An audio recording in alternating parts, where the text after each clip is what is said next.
ಶುಕ್ಲಾಂಬರಧರಂ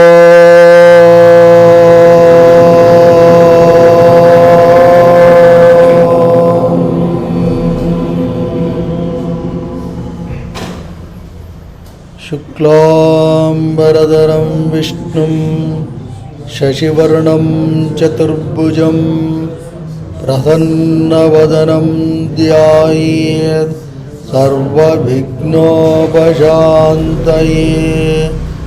ಗುರುಃ ಬ್ರಹ್ಮ ಗುರುರ್ವಿಷ್ಣುಃ ಗುರುರ್ದೇವೋ ಮಹೇಶ್ವರಃ ಗುರುಃ ಸಾಕ್ಷಾತ್ ಪರಂ ಬ್ರಹ್ಮ ತಸ್ಮೈ ಶ್ರೀ ಗುರವೇ ನಮಃ. ಓಂ ಕಾಂಚೀವಾಸಾಯ ವಿದ್ಮಹೇ ಶಾಂತರೂಪಾಯ ಧೀಮಹಿ ತನ್ನೋ ಚಂದ್ರಶೇಖರೇಂದ್ರ ಪ್ರಚೋದಯಾತ್.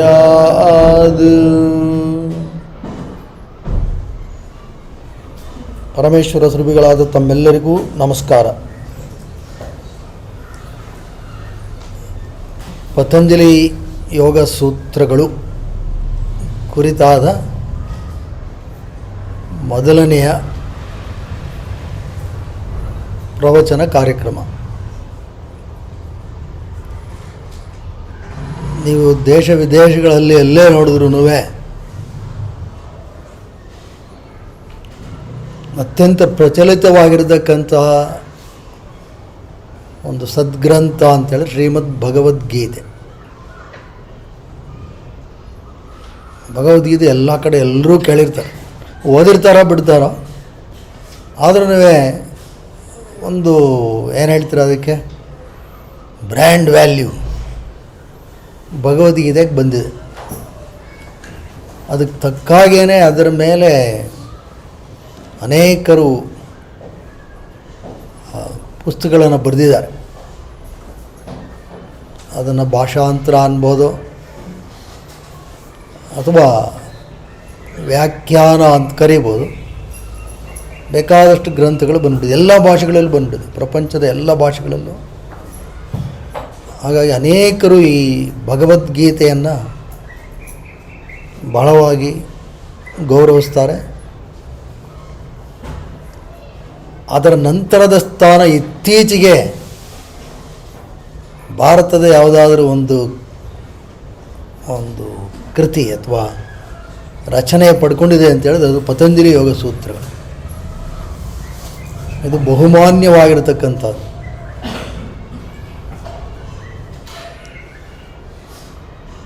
ನಾವು ಇತ್ತೀಚಿನ ದಿನಗಳಲ್ಲಿ ಇದು ಬಹಳವಾಗಿ ಕಾಣ್ತಾ ಇದ್ದೀವಿ. ಪತಂಜಲಿ ಯೋಗ ಸೂತ್ರಗಳು ಅತ್ಯಂತ ಕಿರಿದಾದಂಥ ಸೂತ್ರ ಪುಸ್ತಕ. ಎಷ್ಟು ಅದನ್ನು ಸರಿಯಾಗಿ ಹಾಕಿದ್ರೆ ಒಂದು A4 ಸೈಜ್ ಶೀಟಲ್ಲಿ ಹಾಕ್ಬಿಡ್ಬೋದು ಅಷ್ಟೇ. 195, ಕೆಲವು ಕಡೆ 196 ಸೂತ್ರಗಳು ಇವೆ. ಮೂರನೇ ಪಾದದಲ್ಲಿ ಒಂದು ಸ್ವಲ್ಪ ಆ ಕಡೆ ಈ ಕಡೆ ಹೇಳ್ತಾರೆ, ಇರಲಿ ಬಿಡಿ. ಒಂದು 195 ಅಂತೂ ಇದೆ. 195 ವಾಕ್ಯಗಳಷ್ಟೇ. ಭಗವದ್ಗೀತೆ 700 ಶ್ಲೋಕ. ಹಾಗಾಗಿ ಅದಕ್ಕೆ ಹೋಲಿಸಿದ್ರೆ ಇದರ ಸಂಖ್ಯೆ ಬಹಳ ಕಮ್ಮಿ, ಭಾಳ ಚಿಕ್ಕದಾಗಿರ್ತಕ್ಕಂಥದ್ದು. ಆದರೆ ಇತ್ತೀಚಿನ ದಿನಗಳಲ್ಲಿ ಈ ಬಗ್ಗೆ ಅನೇಕ ವಾಕ್ಯಗಳು ಎಲ್ಲ ಭಾಷೆಗಳಲ್ಲೂ ಬಂದಿದೆ. ಎಲ್ಲ ಕಡೆ ಚರ್ಚಿತವಾಗುತ್ತಾ ಇರತಕ್ಕಂಥದ್ದು ಸಹ ಉಂಟು. ಇದಕ್ಕೆ ಕಾರಣಗಳು ಅನೇಕ. ಮೊದಲನೇದಾಗಿ ಯೋಗ, ಅದರ ಅಭ್ಯಾಸಿಗಳ ಸಂಖ್ಯೆ ವಿಶ್ವದಾದ್ಯಂತ, ಅದರಲ್ಲೂ ವಿಶೇಷವಾಗಿ ಅಮೇರಿಕಾ ದೇಶದಲ್ಲಿ ಅಧಿಕವಾಗ್ತಾ ಇರತಕ್ಕಂಥದ್ದು. ಯಾಕೆ ಮೊದಲು ಅಲ್ಲಿ ಅಧಿಕ ಆದ್ರೇ ಅದೆಲ್ಲ ಕಡೆ ಅಧಿಕ ಆಗೋದು. ಹಾಗಾಗಿ ಅಲ್ಲಿ ಅಧಿಕ ಆಗ್ತಾ ಇರೋದ್ರಿಂದ ಇಲ್ಲೂ ಅಧಿಕ ಆಗ್ತಾ ಇದೆ. ಮತ್ತು ಎಲ್ಲ ಕಡೆ ಇದನ್ನು ಯಾಕೋ ಮಾಡಿ ಒಂದು ಅಧ್ಯಯನ ಮಾಡಬೇಕು ಅಂತಕ್ಕಂಥದ್ದು ಸಹ ಉಂಟು. ಇಲ್ಲಿ ವಿಶೇಷವಾಗಿ ಎಲ್ಲ ಯೋಗ ಈ ಒಂದು ತರಬೇತಿ ಕೊಡ್ತಕ್ಕಂತಹ ಕಾರ್ಯಕ್ರಮಗಳಲ್ಲಿ ಇವತ್ತು ಯೋಗ ಸೂತ್ರ ಅಂತಕ್ಕಂಥದ್ದು ಒಂದು ಭಾಳ ಸರ್ವೇ ಸಾಮಾನ್ಯವಾಗಿ ಹಾಸುಹೊಕ್ಕಾಗಿರ್ತಕ್ಕಂಥದ್ದನ್ನು ನಾವು ಕಾಣ್ತೀವಿ. ಇದು ಭಾಳ ಒಳ್ಳೆಯ ಬೆಳವಣಿಗೆ ಸಹ. ಇದರ ಬಗ್ಗೆ ತಿಳ್ಕೊಳ್ಳೋದು ಅಗತ್ಯ. ಈ ಯೋಗ ಅಂತಕ್ಕಂಥದ್ದು ಏನು, ಇದು ಯಾತಕ್ಕೆ ಇತ್ತ ಕಡೆ ನಮ್ಮವ್ರು ನೋಡಿದ್ರು ಅಂತಕ್ಕಂಥದ್ದನ್ನು ನಾವು ಮೊದಲು ಗ್ರಹಿಸಬೇಕು. ಇದೆಲ್ಲ ದರ್ಶನಶಾಸ್ತ್ರಗಳಲ್ಲಿ ಬರ್ತಕ್ಕಂಥದ್ದು. ದರ್ಶನ, ನಮ್ಮಲ್ಲಿ ಷಡ್ ದರ್ಶನಗಳು ಅಂತೀವಿ. ದರ್ಶನಗಳು ಯಾತಕ್ಕೆ ಬಂತು, ಏನು ದರ್ಶನ ಮಾಡಬೇಕು ಅಂತ ಹೇಳಿದ್ರೆ ನಮ್ಮ ನಿಜ ಸ್ವರೂಪದ ದರ್ಶನ ಮಾಡಬೇಕು. ಈ ಒಂದು ಕುತೂಹಲ ಮನುಷ್ಯರಿಗೆ ಮಾತ್ರ, ಅದರಲ್ಲೂ ಕೆಲವರಿಗೆ ಮಾತ್ರ ಸೀಮಿತವಾಗಿರ್ತಕ್ಕಂಥದ್ದು. ಮೊದಲಿಂದನೂ ಎಲ್ಲ ಜೀವನ ಅಂದಮೇಲೆ ಏನೋ ಒಂದು ಸ್ವಲ್ಪ ಏಳು ಬೀಳು, ನೋವು, ನಲಿವು ಇವೆಲ್ಲ ಇರುತ್ತೆ. ನಾವು ಒಪ್ಪಿಕೊಳ್ಳಲಾರದಂಥ ಅನೇಕ ಘಟನೆಗಳು ನಡೀತಾ ಇರುತ್ತೆ. ಬೇಕೋ ಬೇಡವೋ ಜೀವನದಲ್ಲಿ ನಡೀತಾನೆ ಇರುತ್ತೆ. ಆಗ ಕೇವಲ ಮನುಷ್ಯನಿಗೆ ಈ ಒಂದು ಪ್ರಶ್ನೆ ಬರುತ್ತೆ, ಇದು ಏನು ನಡೀತಾ ಇದೆ, ಏನು, ಯಾತಕ್ಕೆ ಈ ಥರ ಜೀವನ, ನಾನು ಯಾರು, ಯಾಕೆ ಈ ಥರ ಇದೆ, ಎಲ್ಲಿಂದ ಬಂದೆ, ಈ ರೀತಿಯಾದಂತಹ ಆಲೋಚನೆಗಳು ಅನಾದಿ ಕಾಲದಿಂದ ಬರ್ತಾ ಇದೆ. ಇದಕ್ಕೆ ಉತ್ತರೋಪಾದಿಯಾಗಿ ನಮ್ಮಲ್ಲಿ ಬಂದಿದ್ದೇ ದರ್ಶನ ಶಾಸ್ತ್ರಗಳು. ದರ್ಶನ ಫಿಲಾಸಫಿ ಅಂತ ಕರಿತೀರ, ಅದು ಬಂತಿದೆಲ್ಲ ಏನು, ನಮ್ಮ ಮೂಲ ಏನು, ಯಾತಕ್ಕೆ ಈಗ ಬಂದ್ವಿ, ನಾವು ಏನು ಮಾಡಲಿಕ್ಕಿದೆ ಅಂತ. ಅದಕ್ಕೇ ದರ್ಶನ ಅಂತ ಹೇಳಿದ್ರೆ ಅದೇ ದೃಶ್ಯತೆ ಅನೇನ ಇತಿ ದರ್ಶನೀಹಿ.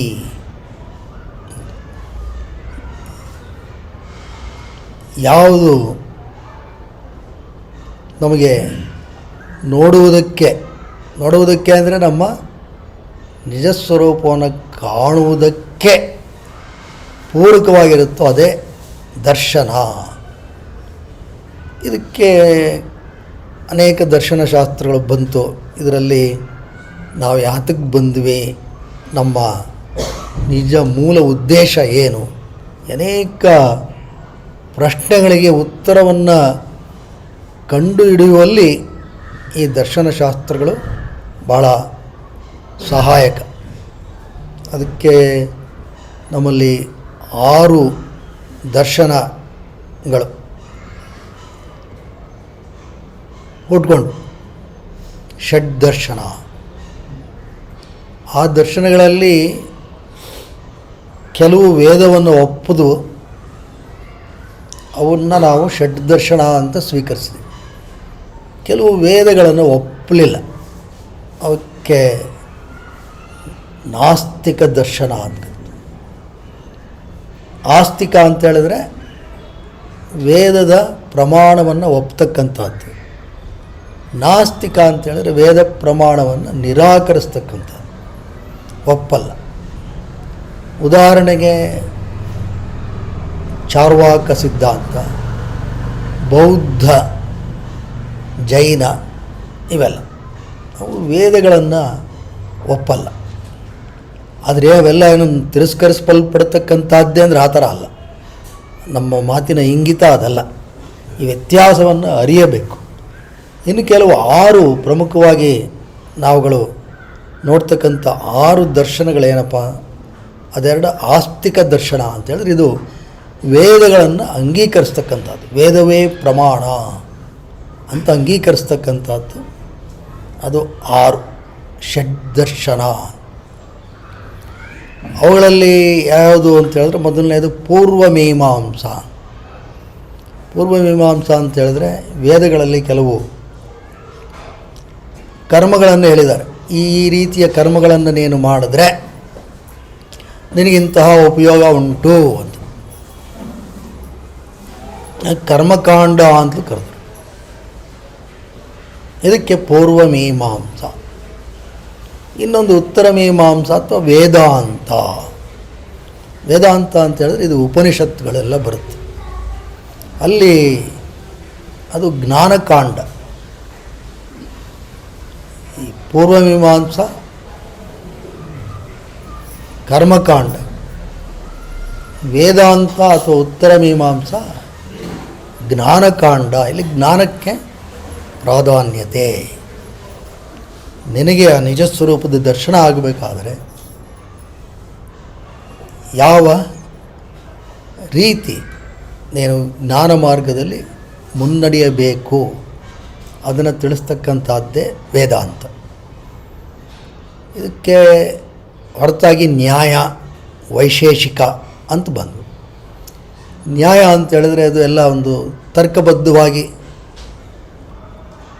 ಇರತಕ್ಕಂಥದ್ದು. ಮತ್ತು ವೈಶೇಷಿಕ ಅಂತ ಹೇಳಿದ್ರೆ ಅದು ಭೌತಿಕವಾಗಿ ಆ್ಯಟಮ್ಸು ಈ ರೀತಿಯಾಗಿ ಮೂಲಕ್ಕೆ ಹೋಗಿ ಶೋಧಿಸುತ್ತೆ. ಅದು ಎಲ್ಲದರ ಉದ್ದೇಶ ಏನಪ್ಪ ಅಂತ ಹೇಳಿದ್ರೆ ಇದೇನೆ, ನಮ್ಮ ನಿಜಸ್ವರೂಪ ಏನು, ಯಾತಕ್ಕಿಷ್ಟೆಲ್ಲ ಈ ಸೃಷ್ಟಿ ಇತ್ಯಾದಿ ಇದನ್ನು ತಿಳಿಸ್ಕೊಡ್ತಕ್ಕಂಥದ್ದೇ ಎಲ್ಲದರ ಉದ್ದೇಶ. ಆಮೇಲೆ ಸಾಂಖ್ಯ ಮತ್ತು ಯೋಗ, ಇದು ಉಳಿದೆರಡು. ಸಾಂಖ್ಯ ಅಂತ ಹೇಳಿದ್ರೆ ಅದು ಸಂಖ್ಯೆ ಅಂತಲೇ. ಸಂಖ್ಯೆ ಅಂದರೆ ಎನ್ಯುಮರೇಷನ್. ಅಲ್ಲಿ ಒಂದಷ್ಟು ತತ್ವಗಳಿಟ್ಟಿದ್ದಾರೆ. ಪುರುಷ, ಪ್ರಕೃತಿ ಇತ್ಯಾದಿ ಒಂದು 23 ತತ್ವಗಳನ್ನು ಗುರುತಿಸ್ತಾರೆ. ಅದನ್ನು ಬಳಸಿ ಅವರು ತಮ್ಮ ವಾದವನ್ನು ಮಂಡಿಸ್ತಾರೆ. ಈ ಸಾಂಖ್ಯ ಯೋಗ ನಾವು ಭಗವದ್ಗೀತೆಯಲ್ಲಿ ನೋಡಿದ್ದೀವಲ್ಲ, 2ನೇ ಅಧ್ಯಾಯದಲ್ಲೇ ಬರುತ್ತೆ. ಕಪಿಲರ ಸಾಂಖ್ಯ ಯೋಗ. ಇದನ್ನು ಸುಮಾರಾಗಿ ಆಧಾರವಾಗಿಟ್ಕೊಂಡು ಬಂದಿರತಕ್ಕಂಥದ್ದೇ ಯೋಗ. ಸಾಂಖ್ಯ ಒಂದು ರೀತಿಯಲ್ಲಿ ಗಮನಿಸಿದ್ರೆ ಅದು ದ್ವೈತ ದರ್ಶನ. ಹಾಗಾಗಿ ಯೋಗವೂ ದ್ವೈತ ದರ್ಶನವೇ. ದ್ವೈತ ಅದ್ವೈತ ವಿಭಾಗಗಳನ್ನು ಗಮನಿಸೋದಾದರೆ,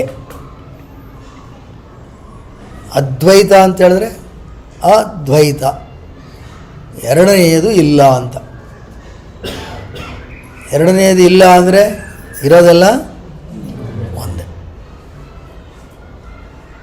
ದ್ವೈತ ಅಂತ ಹೇಳಿದ್ರೆ ಎರಡಿದೆ, ಜೀವಾತ್ಮ ಪರಮಾತ್ಮ ಎರಡು ಬೇರೆ ಬೇರೆ ಅಂತಕ್ಕಂಥದ್ದು. ಇರಲಿ ಬಿಡಿ, ಆ ಒಂದು ಸೂಕ್ಷ್ಮತೆಗಳನ್ನು ಅಲ್ಲಿಗಿಡೋಣ. ಅದು ಯೋಗ ಕೆಲವು ಗ್ರಂಥಕರ್ತರು ಈ ಯೋಗದ ಬಗ್ಗೆ ವಿವರಣೆ ಕೊಡಬೇಕಾದ್ರೆ ಅದರಲ್ಲಿ ದ್ವೈತವನ್ನು ಅಂತೇನು ವಿಭಾಗ ಮಾಡಲ್ಲ. ಯಾಕೆಂತೇಳಿದ್ರೆ ಎಲ್ಲರೂ ಅವರವರ ಒಂದು ಅನುಭವದ ಹಿನ್ನೆಲೆಯಲ್ಲಿ ಇವುಗಳನ್ನು ನೋಡಿ ಅದನ್ನು ವ್ಯಾಖ್ಯಾನ ಬರೀತಾರೆ. ಅದಕ್ಕೆ ಮೊದಲೇ ಹೇಳಿದ್ದು, ಯೋಗ ಸೂತ್ರಗಳ translation versus interpretation is a very serious thing. Translation ಬೇರೆ. ಟ್ರಾನ್ಸ್ಲೇಷನ್ಗೆ ಯಾರು ಅದನ್ನು ಮೂಲ ಕರ್ತೃ ಯಾರಿದ್ದಾರೋ ಅವರ ಮನಸ್ಥಿತಿ ಏನಿತ್ತೋ ಅದಕ್ಕೆ ತಕ್ಕಾಗಿ ಭಾಷಾಂತರ ಮಾಡೋದು. Interpretation need not be that. ನಾವೊಂದು ವ್ಯಾಖ್ಯಾನ ಬರಿಬೇಕಾದ್ರೆ ಅಲ್ಲಿ ವ್ಯಾಖ್ಯಾನ ಬರೆಯುವವನ ಅನುಭವ, ಅವನ ಸೂಕ್ಷ್ಮತೆಗಳು, ಅವನೇನನ್ನು ಗ್ರಹಿಸ್ತಾನೆ, ಅವನ ಬುದ್ಧಿಮತ್ತೆ, ಇವೆಲ್ಲ ಸೇರಿಕೊಳ್ಳುತ್ತೆ. ಹಾಗಾಗಿ ಇವತ್ತಿಗೂ ನಾವು ನೋಡ್ತಾ ಇರ್ತೀವಿ, ಭಾಷಣ ಮಾಡಬೇಕಾದ್ರೆ ಕೆಲವು ಘಟನೆಗಳು ಅತ್ಯಂತ ವರ್ಣರಂಜಿತವಾಗಿಬಿಡುತ್ತೆ. ಅದು ಮೂಲತಃ ಆಗಿರಲ್ಲ, ಅದು ವರ್ಣರಂಜಿತ ಆಗಿಬಿಡುತ್ತೆ.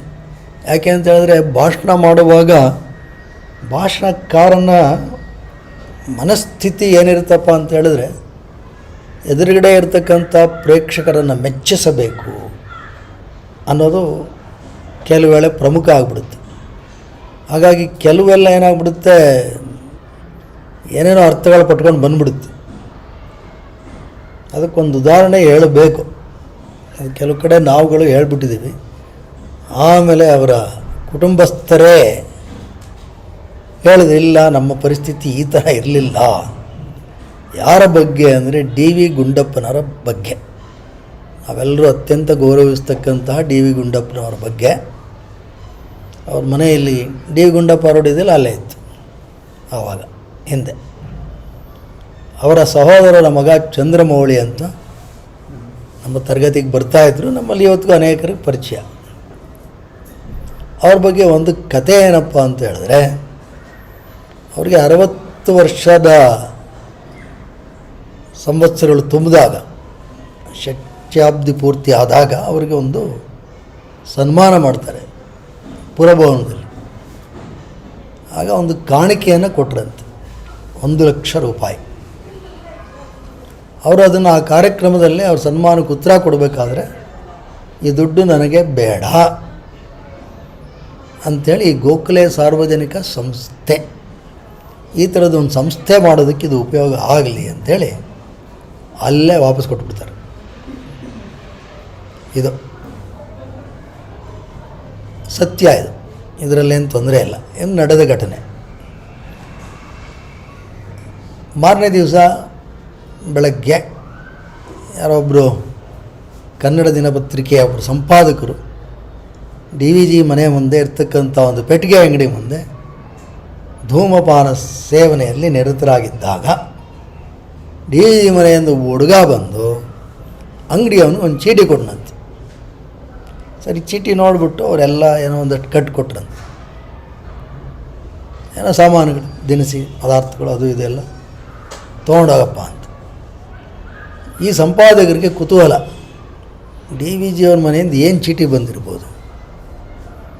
ಅವರು ಚೀಟಿಯನ್ನು ಕೊಡಿ ಒಂದು ಸತಿ ನೋಡ್ತೀನಿ ಅಂದರೆ ಅದರಲ್ಲಿ ಬರೆದಿತ್ತಂತೆ, ಹಣಕಾಸಿನ ತೊಂದರೆ ಇರುವುದರಿಂದ ದಯವಿಟ್ಟು ಸಾಲ ಒಂದಷ್ಟು ಕೊಡಿ ದಿನಸಿ ಪದಾರ್ಥಗಳು ಅಂತ ಬಂತು. ಎಷ್ಟು ಅವ್ರು ಕೊಟ್ಟು ಕಳಿಸಿ. ಇದನ್ನು ಭಾಷಣಕಾರರು ಏನು ಹೇಳ್ತಾರೆ ನೋಡಿ, ಹಿಂದಿನ ದಿವಸ 1 ಲಕ್ಷ ರೂಪಾಯಿ ತಮ್ಮದೆಲ್ಲ ಅಂತ ಕೊಟ್ಟರು, ಆದರೂ ಅಷ್ಟು ಬಡತನದಲ್ಲಿ ಅವರಿದ್ದರು ಅಂತ. ಅವ್ರು ನಿಜವಾಗ್ಲೂ ಶ್ರೇಷ್ಠ ವ್ಯಕ್ತಿ, ಅದ್ರ ಬಗ್ಗೆ ಅನುಮಾನನೇ ಇಲ್ಲ. ಇದು ದಯವಿಟ್ಟು ತಪ್ಪಾಗಿ ತಿಳ್ಕೊಬೇಡಿ. ಆಗ ಅವರು ಚಂದ್ರಮೌಳಿಗಳೇ ಹೇಳಿದ್ರು, ಇಲ್ಲ ನಮ್ಗೆ ಅಂಥ ಆರ್ಥಿಕ ದುಸ್ಥಿತಿ ಯಾವತ್ತೂ ಇರಲಿಲ್ಲ, ಆರ್ಥಿಕವಾಗಿ ಏನು ತೀರಾ ಸಬಲರಾಗಿ ಏನು ಇರಲಿಲ್ಲ, ಆದರೆ ಈ ರೀತಿ ಇರಲಿಲ್ಲ. ಆಗಿನ ಕಾಲದಲ್ಲಿ ಈ ಥರದ ವ್ಯವಹಾರಗಳು ಸಹಜವಾಗಿತ್ತು. ಈಗ ನಾವು ಹೇಗೆ ಒಂದು ಈಗೆಲ್ಲ ಏನಂತೇಳಿದ್ರೆ ಮರೆಮಾಚಿಕೆಯ ಸಾಲ ಗೊತ್ತಾಯ್ತಲ್ಲ, ಕ್ರೆಡಿಟ್ ಕಾರ್ಡ್ ಅದೇನು ಮಾಡೋದು, ಇದೇ ಮಾಡೋದು, ಅದು ಯಾರಿಗೂ ಗೊತ್ತಾಗಲ್ಲ. ಆಗಿನ ಕಾಲದಲ್ಲಿ ಅದು ಓಪನ್ ಆಗಿ ನಡೆಯೋದಷ್ಟೆ. ಇದಿಷ್ಟು ಕೊಟ್ಟು ಕಳಿಸ್ರಿ, ಆಮೇಲೆ ದುಡ್ಡು ಕೊಡ್ತೀನಿ. ನಾವುಗಳು ನಮಗೆ ನೆನಪಿರೋಂಗೆ ನಾವು ಮಾಡ್ತಾಯಿದ್ವಿ. ಅದೆಲ್ಲ ಬರ್ಕೊಂಡಿರೋರೆಲ್ಲ ಒಂದು ಪುಸ್ತಕದಲ್ಲೆಲ್ಲ ಬರ್ಕೊಂಡಿರೋರು. ದುಡ್ಡಿದ್ರೂ ತಕ್ಷಣ ನಾವೇ ಕೊಡ್ತಾ ಇಲ್ಲ, ಅಯ್ಯೋ 5 ಪೈಸೆ 10 ಪೈಸೆ ಎಲ್ಲ ಕೊಡೋದೇನು, ಒಟ್ಟಿಗೆ ಕೊಡೋಣ ಅಂತ ಅಷ್ಟೇ ಉದ್ದೇಶ ಇತ್ತಂತೆ. ಯಾಕೆ ಹೇಳಿದೆ ಅಂತ ಹೇಳಿದ್ರೆ, ನಾವು ಕೆಲವು ವೇಳೆ ಏನೋ ಒಂದು ವಿಷಯವನ್ನು ಹೇಳಬೇಕಾದ್ರೆ ಆ ಒಂದು ರಂಜನೆಯ ದೃಷ್ಟಿಯಿಂದಲೋ ಅಥವಾ ನಾನೇ ಏನೋ ಚೆನ್ನಾಗಿ ತಿಳ್ಕೊಂಡ್ಬಿಟ್ಟಿದ್ದೀನಿ ಅಂತ ತೋರ್ಪಡಿಸಿಕೆಯ ದೃಷ್ಟಿಯಿಂದಲೋ ಕೆಲವೆಲ್ಲ ಅದೇನಿರುತ್ತೋ ಅದನ್ನು ಮರೆಮಾಚಿ ಹೇಳ್ತಕ್ಕಂಥದ್ದು ಇರುತ್ತೆ. ಹಾಗಾಗಿ ನಾವು ಅನೇಕ ವರ್ಣರಂಜಿತವಾದಂತಹ ಕಥೆಗಳನ್ನು ಕಾಣ್ತೀವಿ.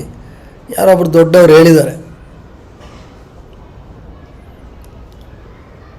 ಒಬ್ಬ ಪರಿಚಯ ಇರ್ತಕ್ಕಂಥ ಕ್ರಿಕೆಟ್ ಪ್ಲೇಯರ್ ಅವ್ರದ್ದು ಯಾರೋ ಬರಿತೀನಿ ಅಂತ ಹೋದಾಗ ಅವ್ರು ಅದನ್ನೇ ಹೇಳಿದ್ರು. ಆಗ ನಾನು ಸಾಕ್ಷಿಯಾಗಿದ್ದೆ.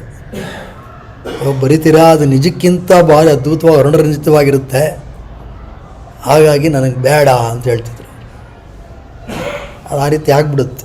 ಯಾಕೆಂದರೆ ಅದು ಒಮ್ಮೆ ಭಾಷಣಕಾರನ ಅಥವಾ ಬರೆಯುವವನ ಕೈಗೆ ಸಿಕ್ಕಿದ್ರೆ ಅದು ಸಹಜ ಅನಿಸುತ್ತೆ. ಅದು ಯೋಗ ಸೂತ್ರಗಳಲ್ಲಿ ಆ ಕೆಲಸ ಕಷ್ಟ. ಯಾಕೆ ಅಂತ ಹೇಳಿದ್ರೆ ಸತ್ಯವನ್ನು ಸತ್ಯವಾಗಿಯೇ ನೋಡಬೇಕು. ಅದಕ್ಕೆ ಪತಂಜಲಿ ಯೋಗ ಸೂತ್ರಗಳನ್ನು ನಾವು ಅಧ್ಯಯನ ಮಾಡಬೇಕಾದ್ರೆ ಸಾಕಷ್ಟು ಚಿಂತನೆಯನ್ನು ಮಾಡತಕ್ಕಂಥದ್ದು ಅಗತ್ಯ. ಇದು ಹಿನ್ನೆಲೆ. ಮತ್ತು ಈ ಯೋಗ ಅಂತಕ್ಕಂಥದ್ದು ಏನು? ಪತಂಜಲಿಗಳೇ ಯೋಗವನ್ನು ಕಂಡುಹಿಡಿದ್ರಾ? ತುಂಬ ಕಡೆ ಬರೆದು ಬಿಡ್ತಾರೆ, ಫೌಂಡರ್ ಆಫ್ ಯೋಗ ಅಥವಾ ಫೌಂಡರ್ ಆಫ್ ಮಾಡರ್ನ್ ಯೋಗ. ಇಲ್ಲ, ಆ ಥರ ಇಲ್ಲ. ಯಾಕೆಂತ ಹೇಳಿದ್ರೆ ನಾವು ಗಮನಿಸಿದ್ರೆ ಯೋಗದ ಉಲ್ಲೇಖ ಅನೇಕ ವೇದಗಳಲ್ಲೂ ಹಾಸುಹೊಕ್ಕಾಗಿದೆ. ವೇದಗಳು ಅಂದರೆ ಅವುಗಳ ಕಾಲಮಾನ ಪದ್ಧತಿಯಲ್ಲಿ ಏನೋ ಒಂದು ಗುರುತಿಸ್ತಾರೆ. ಎಷ್ಟೋ 1500 ಈ ಕ್ರಿಸ್ತ ಪೂರ್ವ ಅಥವಾ ಕೆಲವರು 3000 ಅಂತಾರೆ. ಅದು ನಮ್ಮ ನಂಬಿಕೆ ಏನಪ್ಪ ಅಂತೇಳಿ ಅನಾದಿ. ಯಾವತ್ತು ಈ ಒಂದು ಸೃಷ್ಟಿ ಅನ್ನೋದು ಬಂತೋ ಆವತ್ತೇ ಈ ವೇದಗಳೂ ಸಹ ಬಂತು. ಅದನ್ನು ಯಾರೂ ಬರೆದಿಲ್ಲ, ಅಪೌರುಷೇಯ ಅಂತ. ಸೃಷ್ಟಿಕರ್ತನಿಂದಲೇ ಅವುಗಳು ಬಂದಿದೆ ಅಂತಕ್ಕಂಥದ್ದು ನಮ್ಮ ನಂಬಿಕೆ. ಆದರೆ ಅದಕ್ಕೆ ಬೇರೆ ಬೇರೆ ವಾದಗಳಿದೆ. ಅದಕ್ಕೆ ಅನೇಕರು ಹೇಳ್ತಾರೆ, ಯಾಕೆ ಹಿಂದೆ ಯಾವುದು ಈ ಪ್ರಿಂಟ್ ಅಂತ ಏನಿಲ್ವಲ್ಲ, ಎಲ್ಲ ಕೇಳಿಸ್ಕೊಳ್ಳೋದು ಹೇಳೋದು ಈ ರೀತಿಯಾಗಿ ಶ್ರುತಿ, ಇದರಿಂದಾನೇ ಎಲ್ಲವೂ ಪ್ರಚಾರ ಆಗ್ತಾಯಿತ್ತು. ಆಗ್ತಾ ಇರಬೇಕಾದಾಗ ಅಲ್ಲಿ ಆಥರ್ ಅದು ಇದು ಅಂತೇನು ಆವಾಗ ಹೆಚ್ಚು ಯಾರೂ ಆ ಬಗ್ಗೆ ನಾನು ಮಾಡಿದೆ ಅಂತಕ್ಕಂಥದ್ದು ಇರ್ತಾ ಇರಲಿಲ್ಲ. ಯಾವುದಾದ್ರು ಒಂದು ಒಳ್ಳೆ ಜ್ಞಾನ ಬಂತು ಅಂತ ಹೇಳಿದ್ರೆ ಇದೂ ಭಗವಂತನ ಪ್ರಸಾದದಿಂದ ಬಂದಿರತಕ್ಕಂಥದ್ದು ಅಂತಕ್ಕಂಥ ಭಾವನೆ ಇತ್ತು. ಆ ಒಂದು ಮಟ್ಟದಲ್ಲಿದ್ದರು. ಹಾಗಾಗಿ ಅವಕ್ಕೆ ಹೆಸರಿಲ್ಲ ಅಂತಕ್ಕಂಥದ್ದು ಒಂದಷ್ಟು ವಾದಗಳಿರುತ್ತೆ. ಅದೇನೇ ಇರಲಿ, ಇದು ಯಾರು ಬರೆದ್ರು ಅಂತ ಏನು ಒಂದು ಆಥರ್ ಅಂತಿಲ್ಲ. ಇದು ಹಾಗಾಗಿ ಅನೇಕ ಉಪನಿಷತ್ತುಗಳಲ್ಲಿ ಇದು ನಾವು ಕಾಣಬಹುದು. ಹಾಗಾಗಿ ಪತಂಜಲಿಗಳೇ ಯೋಗವನ್ನು ಮಾಡಿದ್ರು ಅಂತ ಇಲ್ಲ. ಅದು ಶ್ರುತಿಯಲ್ಲಾಗಲಿ ಸ್ಮೃತಿಯಲ್ಲಾಗಲಿ ಯೋಗದ ಬಗ್ಗೆ ಅನೇಕ ಕಡೆ ನಾವು ಗಮನಿಸ್ಬೋದು. ಶ್ರುತಿ ಅಂತ ಹೇಳಿದ್ರೆ ಇವೆಲ್ಲ ಈಗ ನಾವೇನು ಹೇಳಿದ್ವಿ, ವೇದಗಳು, ಉಪನಿಷತ್ತು, ಇಂಥವೆಲ್ಲ. ಶ್ರುತಿ ಅಂತ ಹೇಳಿದ್ರೆ ಹೇಳಿದ್ದು ಕೇಳಿಸ್ಕೊಂಡು ಮತ್ತೆ ಪುನರುಚ್ಚರಿಸಿ ಹೀಗೆ ಪ್ರಚಾರ ಆಗಿರ್ತಕ್ಕಂಥದ್ದು. ಸ್ಮೃತಿ ಅಂತ ಹೇಳಿದ್ರೆ ಅನೇಕ ಪುರಾಣಗಳು, ಇದು ರಾಮಾಯಣ, ಮಹಾಭಾರತ, ಇವೆಲ್ಲ. ಈ ಶ್ರುತಿಯಲ್ಲೂ ಯೋಗದ ಉಲ್ಲೇಖ ಇದೆ, ಸ್ಮೃತಿಯಲ್ಲೂ ಯೋಗದ ಉಲ್ಲೇಖ ಇದೆ. ಅನೇಕ ಉಪನಿಷತ್ತುಗಳು ಯೋಗದ ಬಗ್ಗೆ ಹೇಳಿದ್ದಾರೆ. ಇನ್ನು ಮಹಾಭಾರತದಲ್ಲಿ ಇಲ್ವಾ, ಭಗವದ್ಗೀತೆ ಎಲ್ಲರೇ ಇರೋದೋ, ಭಗವದ್ಗೀತೆಯಲ್ಲಿ ಯೋಗದ ಬಗ್ಗೆ ಸಾಕಷ್ಟು ವಿಸ್ತಾರವಾಗಿ ನಾವು ಕಾಣ್ಬೋದು. ರಾಮಾಯಣದಲ್ಲಿ ಅದರ ಅಂಗವಾಗಿರ್ತಕ್ಕಂಥ ಯೋಗ ವಾಸಿಷ್ಠ, ಅದರಲ್ಲಿ ಯೋಗದ ಬಗ್ಗೆ ಅನೇಕ ಉಲ್ಲೇಖಗಳನ್ನು ನಾವು ಕಾಣಲಿಕ್ಕೆ ಸಾಧ್ಯ. ಎರಡರಲ್ಲೂ ಹಾಸುಹೊಕ್ಕಾಗಿದೆ. ಆ ಕಾರಣದಿಂದಾಗಿ ಯೋಗ ಮೊದಲೇ ಇತ್ತು ಅಂತಕ್ಕಂಥದ್ದು. ಪತಂಜಲಿಗಳೇ ಯೋಗವನ್ನು ಬರೆದರು ಅಂತ ಗಟ್ಟಿಯಾಗಿ ಹೇಳಲಿಕ್ಕಾಗಲ್ಲ. ಹಾಗನ್ಬಿಟ್ಟು ಅವರ ಕೊಡುಗೆ ಏನಿಲ್ಲ ಅಂದರೆ ತಪ್ಪಾಗ್ಬಿಡುತ್ತೆ. ಅವಾಗೆಲ್ಲ ಏನಾಗಿತ್ತು ಅಂದರೆ ಯೋಗ ಒಂಥರ ಈ ಇಡೀ ಶಾಸ್ತ್ರ ಹಂಚುವಾಗಿತ್ತು. ಅದಕ್ಕೊಂದು ಚೌಕಟ್ಟಿರಲಿಲ್ಲ. ಹೇಗೆ ಅಂತ ಹೇಳಿದ್ರೆ, ಈಗ ನೀವು ನೆನಪಿಗೆ ಬರ್ತಾ ಇರ್ತಕ್ಕಂಥ ಹೇಳಿದ್ರೆ ಫಿಸಿಕ್ಸ್ ಪುಸ್ತಕ, ಭೌತಶಾಸ್ತ್ರದ ಪುಸ್ತಕ ಅನೇಕ ಇದೆ. ಅದರಲ್ಲಿ ಹ್ಯಾಲಿಡೇ ರೆಸ್ನಿಕ್ ಅಂತ ಒಂದು ಪುಸ್ತಕ, ನಾವು ಕಂಡಂಗೆ ಅದು ಫಿಸಿಕ್ಸ್ನಲ್ಲಿ ಒಂದು ಅತ್ಯುತ್ತಮವಾದಂಥ ಪುಸ್ತಕ. ಎಲ್ಲ ಥರದ್ದು ಸುಮಾರು ಅದರಲ್ಲಿ ಫಿಸಿಕ್ಸ್ನಲ್ಲಿ ಬರ್ತಕ್ಕಂಥ ಅನೇಕ ವಿಷಯಗಳನ್ನು ಭಾಳ ಚೆನ್ನಾಗಿ ಮಂಡನೆ ಮಾಡ್ತಾರೆ. ಗ್ರಾವಿಟೇಷನ್ ಬಗ್ಗೆ ಹೇಳ್ತಾರೆ. ಆಗ ನ್ಯೂಟನ್ಸ್ ಲಾಸೇ ಹ್ಯಾಲಿಡೇ ರೆಸ್ನಿಕ್ ಕಂಡುಹಿಡಿದ್ರು ಅಂದ್ರೆ ಆಗಲ್ಲ. ನ್ಯೂಟನ್ಸ್ ಲಾ ಇದೆ, ಎಲೆಕ್ಟ್ರೋಮ್ಯಾಗ್ನೆಟಿಸಮ್ದಿದೆ. ಆದರೆ ಇವರೇನಪ್ಪ ಮಾಡಿದ್ರು ಅಂದರೆ ಅದಕ್ಕೊಂದು ಒಳ್ಳೆ ಚೌಕಟ್ಟು ಕೊಟ್ಟು ಒಳ್ಳೊಳ್ಳೆ ಉದಾಹರಣೆಗಳನ್ನು ಬಳಸಿ ಈ ಒಂದು ಭೌತಿಕ ನಿಯಮಗಳನ್ನು ಹೇಗೆ ತಿಳಿಸ್ಬೇಕೋ ಹಾಗೆ ಮಾಡಿದ್ರು. So it can be called ಏನು ಕಂಪೈಲೇಷನ್. ಕಂಪೈಲೇಷನ್ ಅಂದರೆ ಸಂಪಾದಕತ್ವ ಅಥವಾ ಸಂಗ್ರಹ. ಪತಂಜಲಿಗಳು ಮಾಡಿರ್ತಕ್ಕಂಥ ಕೆಲಸನೂ ಆ ಮಟ್ಟದ್ದು. ಯೋಗದ್ದೆಲ್ಲ ಇತ್ತು, ಆ ಸಂಗ್ರಹ ಮಾಡಿ ಅದನ್ನು ಕೊಡುವಾಗ ಅದಕ್ಕೇನು ಮಾಡಿದ್ರು, ಒಂದು ವೈಜ್ಞಾನಿಕ ಚೌಕಟ್ಟನ್ನು ಕೊಟ್ಟರು. ಅಷ್ಟೇ ಅಲ್ಲ, ತಮ್ಮ ಚಿಂತನೆಗಳನ್ನು ಅಲ್ಲಿ ಸೇರಿಸಿದ್ದಾರೆ. ಅದನ್ನು ನಾವು ಮರಿಬಾರ್ದು. ಕೆಲವೆಲ್ಲ ಬೇರೆಯಲ್ಲೂ ನಾವು ಕಾಣಲಿಕ್ಕಾಗಲ್ಲ. ಅದನ್ನೆಲ್ಲ ಬಹಳ ಒಂದು ಒಳ್ಳೆಯ ಚೌಕಟ್ಟಿನಲ್ಲಿ ಅವರಲ್ಲಿ ಹಾಕಿ ಕೊಟ್ಟಿದ್ದಾರೆ. ಅದು ಅವರ ಒಂದು ಶ್ರೇಷ್ಠ ಕೊಡುಗೆ ಪತಂಜಲಿಗಳು. ಅದನ್ನು ನಾವು ಗಮನಿಸಬೇಕು. ಆ ರೀತಿ ಮಾಡಿ ಅವರು ಸುಮಾರು 195 ಸೂತ್ರಗಳನ್ನು 4 ಪಾದಗಳಲ್ಲಿ ನಮಗೆಲ್ಲರಿಗೂ ಅನುಕೂಲ ಆಗಲಿ ಅಂಥೇಳಿ ಒಂದು ಚೌಕಟ್ಟನ್ನು ಸಿದ್ಧಪಡಿಸಿ ಕೊಟ್ಟಿದ್ದಾರೆ. ಇಲ್ಲಿ ಮೊದಲನೇದಾಗಿ ನಾವು ಗುರುತಿಸಬೇಕಾಗಿರ್ತಕ್ಕಂಥದ್ದು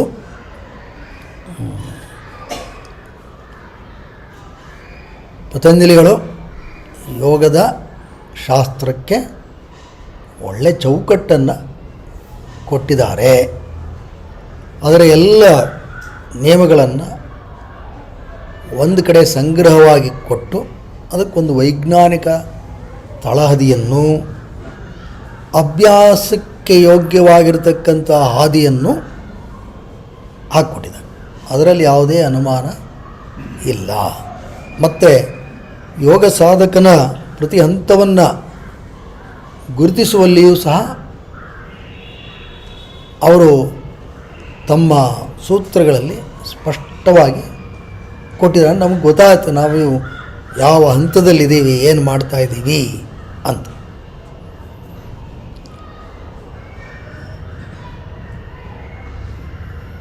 ಈ ಯೋಗವನ್ನು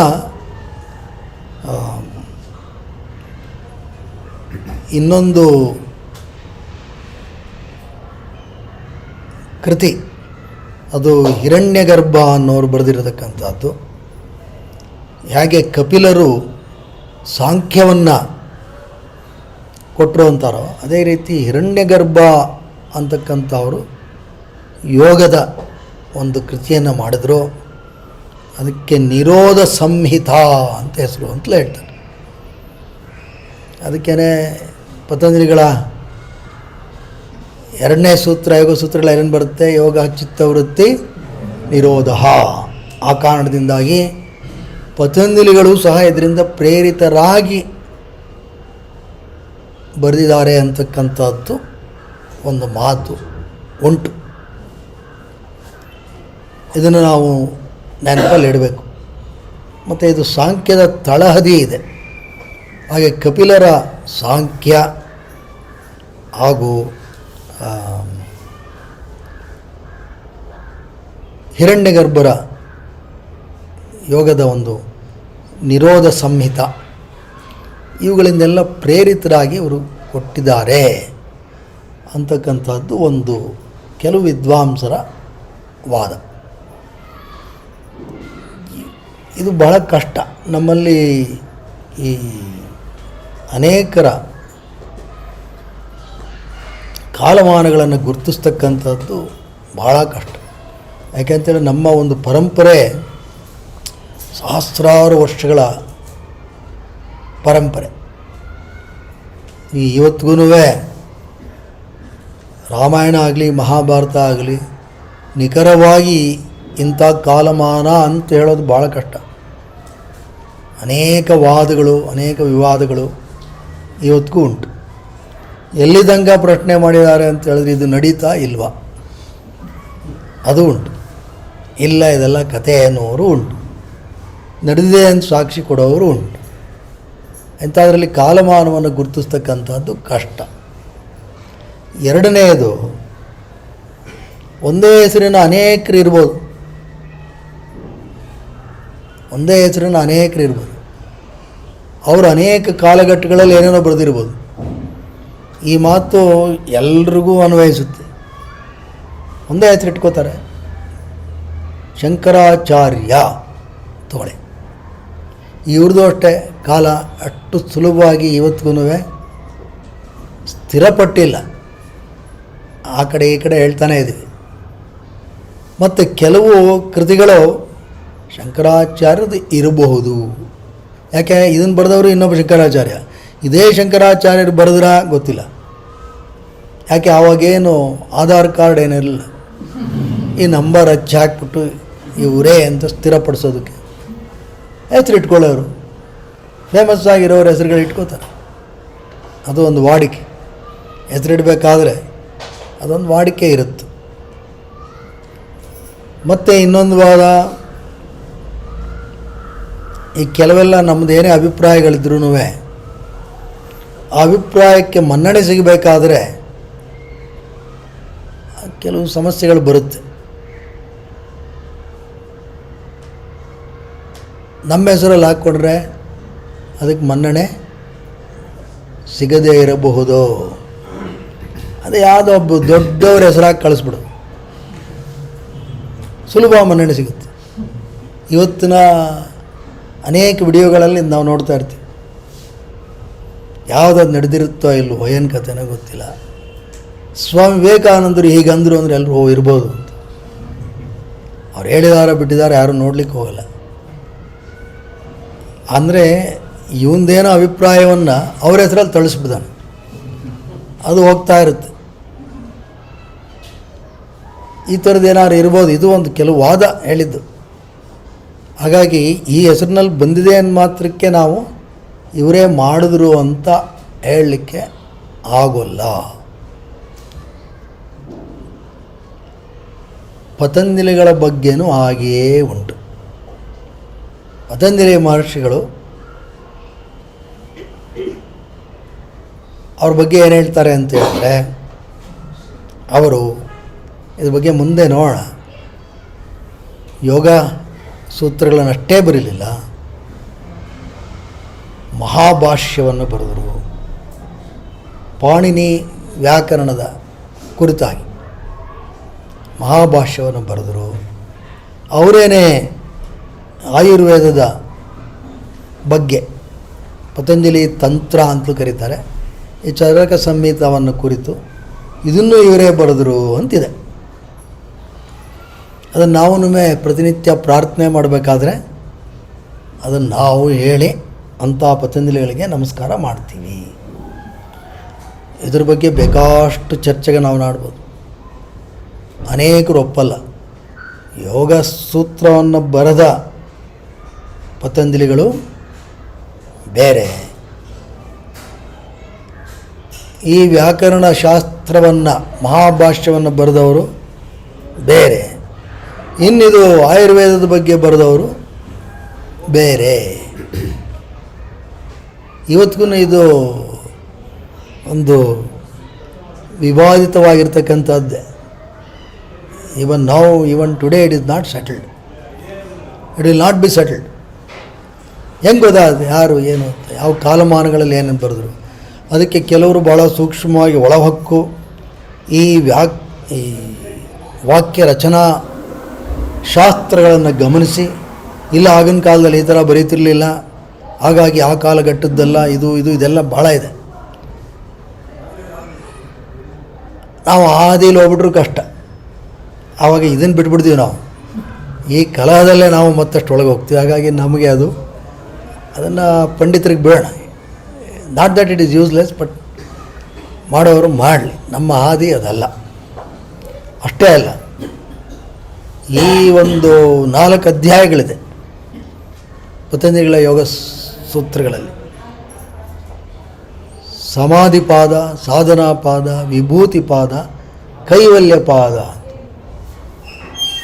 ಅದರಲ್ಲಿ ಈ ವಿಭೂತಿ ಪಾದದಲ್ಲಿ ಕೊನೆಯಲ್ಲಿ ಅವರು ಇತಿ ಅಂತ ಹೇಳಿದ್ದಾರೆ. ನನ್ನದು ಕೊನೆಯ ಪದ ಅದನ್ನು ಕೆಲವರು ಹಿಡಿತಾರೆ. ಇತಿ ಅಂದರೆ ಇಲ್ಲಿಗೆ ಮುಗೀತು ಅಂತ, ದಿಸ್ ಈಸ್ ಆಲ್ ಅಂತ. ಹಾಗಾಗಿ 4ನೇ ಪಾದ ಅವ್ರು ಬರೆದಿದ್ದಲ್ಲ, ಇನ್ಯಾರೋ ಸೇರಿಸಿದ್ದಾರೆ ಅಂತ ಇದು ಉಂಟು. ಕೈವಲ್ಯ ಪಾದ ಪತಂಜಲಿಗಳು ರಚಿಸಿಲ್ಲ, ಬೇರೆ ಇನ್ಯಾರು ರಚನೆ ಮಾಡಿ ಅಲ್ಲಿ ಸೇರಿಸಿದ್ದಾರೆ. ಇದೆಲ್ಲ ಇದು ನಡೆದಿರಲ್ವಾ ಅಂತಲೂ ನಡೆದಿರ್ಬೋದು, ಗೊತ್ತಿಲ್ಲ. ಆದರೆ ಅಲ್ಲಿ ಇರಲಿ ಬಿಡಿ. ಆ ಯೋಗ ಸೂತ್ರಗಳನ್ನು ಚರ್ಚೆ ಮಾಡಬೇಕಾದ್ರೆ ನಾವು ನೋಡೋಣ ಇದರ ಸೂಕ್ಷ್ಮತೆಗಳೇನು. ಒಟ್ಟಿನಲ್ಲಿ ಇದೆಲ್ಲ ನಾವು ಸ್ವಲ್ಪ ಅಲ್ಲಲ್ಲ ಬರೋಣ ಬರೋಣ ಇಲ್ಲಿಗೆ ಬರುತ್ತೆ. ಹಾಗಾಗಿ ಪತಂಜಲಿಗಳು ಇದೆಲ್ಲವನ್ನು ಬರೆದ್ರ ಪ್ರಶ್ನಾರ್ಹ. ಯೋಗ ಸೂತ್ರಗಳಲ್ಲಿ ಪೂರ್ತಿ ಅವರೇ ಬರೆದಿರೋದ ಪ್ರಶ್ನಾರ್ಹ ಇಟ್ಟು ಬಂತು. ಇದೆಲ್ಲ ಪ್ರಶ್ನಾರ್ಹವಾಗಿರ್ತಕ್ಕಂಥದ್ದು. ಮೊದಲನೇದಕ್ಕೆ ಇವರೇ ಯೋಗವನ್ನು ಕಂಡುಹಿಡಿದ್ರ ಅನ್ನೋದಕ್ಕೆ ಈಗ ಉತ್ತರ ಸ್ಪಷ್ಟವಾಗಿದೆ.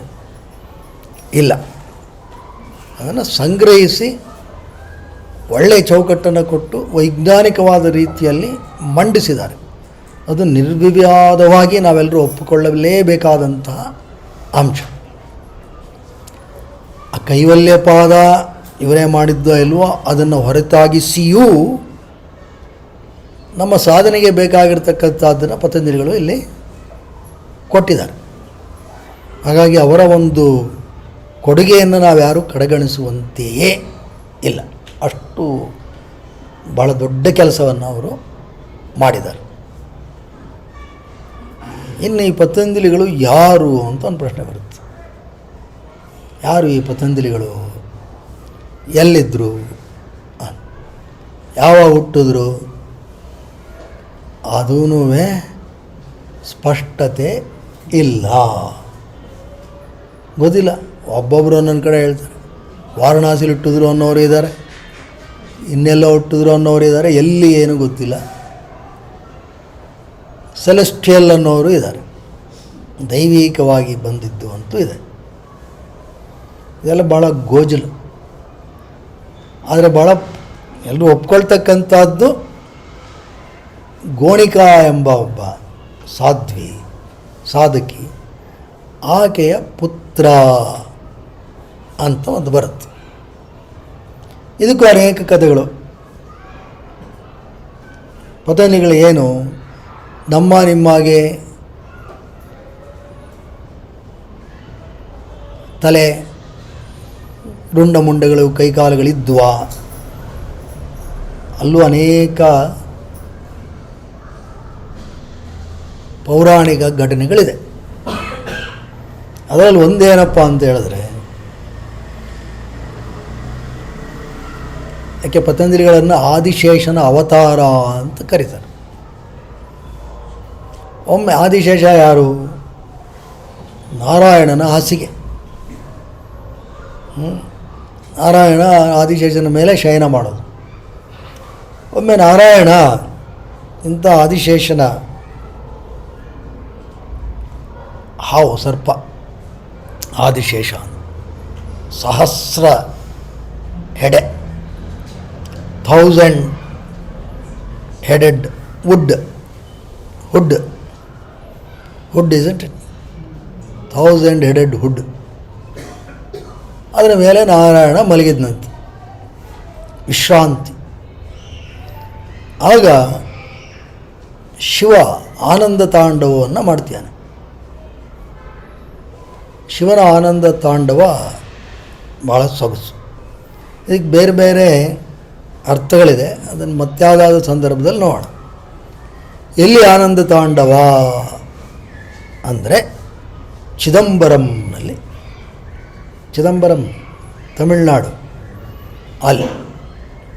ಅಲ್ಲಿ ಆನಂದ ತಾಂಡವವನ್ನು ಮಾಡ್ತಾರೆ. ಅದು ಅತ್ಯಂತ ಆಕರ್ಷಣೀಯವಾಗಿರ್ತಕ್ಕಂಥ ತಾಂಡವ. ಅದನ್ನು ಈ ನಾರಾಯಣ ನೋಡ್ತಾ ಇದ್ದಾನೆ.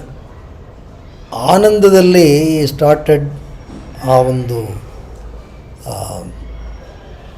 ಸಂತಸ ಅಂತಕ್ಕಂಥದ್ದು ಆತನಲ್ಲಿ ಉಕ್ಕಿ ಹರಿತಾ ಇತ್ತಂತೆ.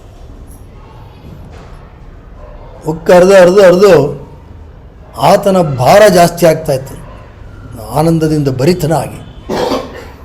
ಈಸ್ ರೆಸೊನೇಟಿಂಗ್ ವಿತ್ ದಿ ಆನಂದ ತಾಂಡವ. ಈ ಭಾರ ಯಾರು ತಡ್ಕೋಬೇಕು? ಆದಿಶೇಷ.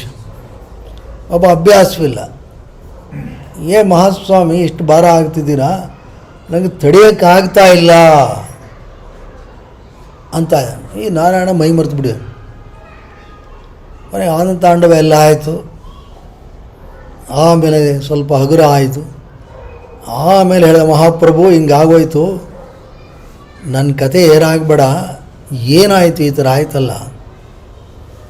ಆಗ ಆತ ಹೇಳಿದಂತೆ ನಾರಾಯಣ, ಲೇ ಇದು ಆನಂದ ತಾಂಡವ ಅಂತ, ಅದರಲ್ಲಿ ಮೈ ಮರೆತು ಬಿಟ್ಟಿದ್ದೆ, ನನಗೆ ಇಲ್ಲಿ ನೀನಿರೋದೂ ನೆನಪಾಗಲಿಲ್ಲ. ಹಾಗಾಗಿ ಭಾರ ನಿನಗೆ ತೊಂದರೆ ಆಯಿತು, ಅದರಲ್ಲಿರ್ತಕ್ಕಂಥ ಆನಂದ ಅಷ್ಟು ಕಣೆಯ. ಆಗ ಪತಂಜಲಿಗಳು ಆದಿಶೇಷ ಕೇಳಿದ್ರು, ನಾನು ನೋಡ್ಬೋದಾ? ಹಾಗೆ ನಾರಾಯಣ ಹೇಳಿದಂತೆ, ಯೋಚನೆ ಮಾಡಿದಂತೆ, ಹೌದು ಇವನಿಂದ ಒಂದಷ್ಟು ಕೆಲಸನೂ ಆಗಬೇಕು, ಖಂಡಿತವಾಗಿ ನೋಡ್ಬೋದು. ಅದಕ್ಕೆ ನೀನು ಚಿದಂಬರಂಗೆ ಹೋಗಬೇಕು, ಚಿದಂಬರಮ್ಮಲ್ಲಿ ಹೋಗಿ ನೋಡು. ಹಾಗೇನೆ ನೀನು ಒಂದು ಕೆಲಸ ಕೊಡ್ತೀನಿ,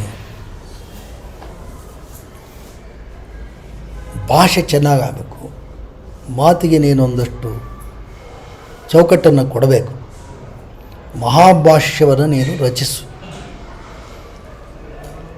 ಅಂದರೆ ಸಂಸ್ಕೃತ ವ್ಯಾಕರಣಕ್ಕೆ ಭಾಷ್ಯ, ಪಾಣಿನಿ ವ್ಯಾಕರಣಕ್ಕೆ ಭಾಷ್ಯವನ್ನು ರಚಿಸು. ಅದು ಎಲ್ಲಿಂದ ಬಂತು? ಸಂಸ್ಕೃತ ಶಿವನ ತಾಂಡವದಿಂದಲೇ ಬಂದಿತ್ತು.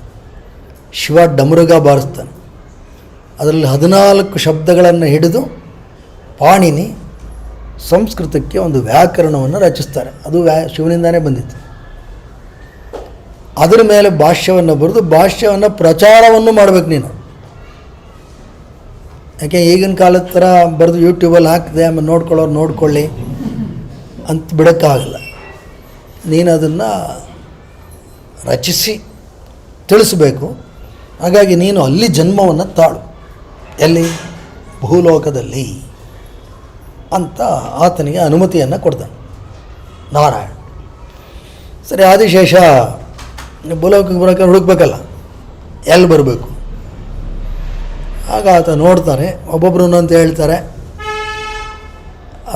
ನಾವು ಅದಕ್ಕೆ ಚರ್ಚೆ ಹೋಗ್ಬೇಡ. ಒಂದು ನದಿ ತೀರದಲ್ಲಿ, ಪವಿತ್ರವಾದ ನದಿ ತೀರದಲ್ಲಿ ಅಂತ ಇಟ್ಕೊಳ್ಳಿ. ನೀವು ಗಂಗೆ ಕಡೆಯವರಾದ್ರೆ ಗಂಗೆ ನದಿ ತೀರದಲ್ಲಿ ಅಂದ್ಕೊಳ್ಳಿ, ನರ್ಮದಾ ಕಡೆಯವರಾದ್ರೆ ನರ್ಮದಾ ಅಂತಲೂ ಅಂದ್ಕೊಳ್ಳಿ, ಕಾವೇರಿ ಅನ್ನೋರಿದ್ರೆ ಕಾವೇರಿನೂ ಅಂದ್ಕೊಳ್ಳಿ, ಇನ್ನೊಂದು ವಿವಾದ ಹುಟ್ಟಾಕಿ, ಅದೇನು ತೊಂದರೆ ಇಲ್ಲ. ಅಲ್ಲಿ ಈ ಗೋಣಿಕಾ ಎಂಬತಕ್ಕಂತಹ ಒಬ್ಬ ಸ್ತ್ರೀ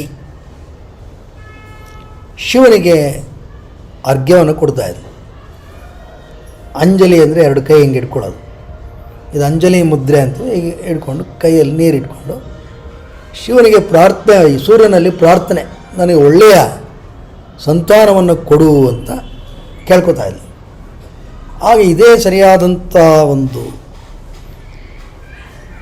ಸನ್ನಿವೇಶ, ಈಕೆ ನನ್ನ ತಾಯಿ ಅಂತ ಈ ಆದಿಶೇಷ ತೀರ್ಮಾನ ಮಾಡಿ ಒಂದು ಸಣ್ಣ ಹಾವಿನ ಮರಿಯ ರೂಪದಲ್ಲಿ ಆಕೆಯ ಹಸ್ತಗಳಲ್ಲಿ ಬೀಳ್ತಾರೆ. ಪಥ, ಸಂಸ್ಕೃತದಲ್ಲಿ ಪಥ ಅಂದರೆ ಬೀಳೋದು. ಎಲ್ಲಿ ಬಿದ್ದರು? ಅಂಜಲಿಯಲ್ಲಿ ಬಿದ್ದರು. ಅದಕ್ಕೆ ಪತಂಜಲಿ ಅಂತ ಅವರ ಹೆಸರು. ಆಕೆ ನೋಡ್ತಾ ಆಶ್ಚರ್ಯ ಆಯಿತು. ಇದಕ್ಕೆ ಕೆಲವರು ಕತೆ ಕಟ್ಟಿದ್ದಾರೆ. ಈಕೆ ಎಷ್ಟು ಬಿಟ್ಲಂತೆ, ಆತ ನಿಂತ್ಕೊಂಡಂತೆ, ಇಲ್ಲ ನಾನು ಈ ಥರ ಆದಿಶೇಷನ ಅವತಾರ ಎಲ್ಲ ಹೇಳಿದಂತೆ. ಅದೆಲ್ಲ ಇರಲಿ ಬಿಡಿ. ಒಟ್ಟಿನಲ್ಲಿ ಆಕೆಗೆ ಈ ಒಂದು ಪುತ್ರ ಈ ರೀತಿಯಾಗಿ ದೈವಿಕವಾಗಿ ಪ್ರಾಪ್ತಿ ಆಯಿತು. ಹಾಗಾಗಿ ಈತನೇ ಗೋಣಿಕಾ ಪುತ್ರ. ಅಂಜಲಿಯಲ್ಲಿ ಬಿದ್ದಿದ್ದರಿಂದ ಪತಂಜಲಿ ಅಂತ ಹೆಸರಾಯಿತು ಅಂತ. ಇದಕ್ಕೆ ನಮ್ಮ ಇಂಟರ್ಪ್ರಿಟೇಷನ್ ಆಮೇಲೆ ನೋಡೋಣ. ನಾವು ಯೋಗ ಸೂತ್ರಗಳನ್ನು ಚರ್ಚೆ ಮಾಡಬೇಕಾದ್ರೆ ಪತಂಜಲಿ ಅಂದರೆ ಏನು ಅಂತ ಅರಿಯುವ ಪ್ರಯತ್ನ ಮಾಡೋಣ. ಇತಿಹಾಸ ಇಷ್ಟಕ್ಕೇನು ಇಲ್ಲಲ್ಲ, ಇವರು ಅತ್ರಿಗಳ ಪುತ್ರ ಅಂತಲೂ ಬರುತ್ತೆ ಬಿಡಿ. ಒಟ್ಟಿನಲ್ಲಿ ಇದು ಭಾಳ ವ್ಯಾಪಕವಾಗಿರ್ತಕ್ಕಂಥದ್ದು. ಇದು ಈ ಪತಂಜಲಿ ಬಂದಾದಮೇಲೆ ಅವ್ರ ಉದ್ದೇಶ ಏನು? ಶಿವತಾಂಡವವನ್ನು ನೋಡಬೇಕು. ಅದಕ್ಕೆ ಚಿದಂಬರಂಗೆ ಹೋಗ್ತಾರೆ. ಇವರಿಗೆ ಸಹಜವಾಗಿ ಆದಿಶೇಷನ ಅವತಾರ ಆಗಿದ್ದರಿಂದ ಮುಖ ಮನುಷ್ಯ, ಚತುರ್ಭುಜಗಳು, ಮಿಕ್ಕಿದ ದೇಹ ಹಾವು, ಸರ್ಪದ ರೀತಿ, ಆದಿಶೇಷನ ಅವತಾರ. ಇವರು ಹೋಗ್ತಾರೆ ಚಿದಂಬರಮಲ್ಲಿ. ಅಲ್ಲಿ ಶಿವತಾಂಡವನ್ನು ನೋಡಬೇಕು. ಹೋಗಿ ಪ್ರಾರ್ಥನೆ ಮಾಡ್ತಾರೆ, ಶಿವನನ್ನು ಹೊಲಿಸ್ಕೋತಾರೆ. ಶಿವ ಆಯಿತು ನೋಡು ಅಂತಾರೆ. ಅದೆಲ್ಲ ಆಗುತ್ತೆ. ಇವನ ಜೊತೆ ಇನ್ನೊಬ್ಬರು, ಪತಂಜಲಿಗಳ ಜೊತೆ ಈ ಶಿವತಾಂಡವನ್ನು ನೋಡುವವರಲ್ಲಿ ಇನ್ನೊಬ್ಬರು, ಅವರ ಹೆಸರು ವ್ಯಾಘ್ರಪಾದ ಅಂತ.